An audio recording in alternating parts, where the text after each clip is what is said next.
Vous recevez d'abord un avis de vérification de comptabilité qui précise les années qui seront vérifiées. Vous serez informé que vous pouvez être assisté par le conseil de votre choix.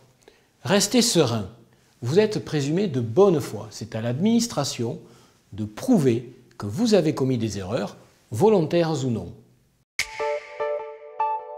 Chaque contrôle est unique. Il existe cependant des lignes directrices communes. Pour le premier rendez-vous, préparez le fichier informatique des écritures comptables, la liste des comptes bancaires de l'entreprise et toute la documentation juridique pour la période vérifiée. Rémunération des dirigeants, convention entre sociétés d'un même groupe par exemple.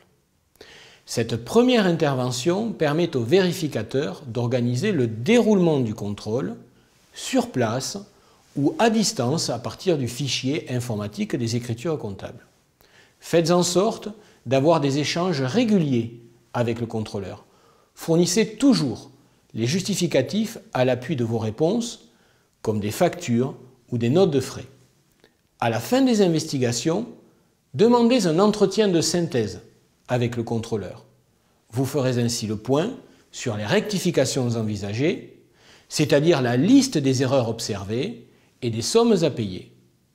Sachez qu'une régularisation spontanée est possible en cours de contrôle, si vous acceptez de payer immédiatement la somme due et si vous renoncez à un recours en justice, vous bénéficiez d'une réduction des intérêts de retard. À la réception des rectifications, vous n'avez que 30 jours pour les contester auprès de l'administration fiscale. Dès le premier rendez-vous, proposez la visite de votre entreprise au contrôleur pour qu'il comprenne bien son fonctionnement. Ne l'interrogez pas sur l'origine du contrôle, vous le comprendrez assez vite. Faites-vous assister par votre expert comptable ou par un avocat fiscaliste dès la première visite, parce qu'il est plus facile de faire valoir ses droits quand on réagit immédiatement.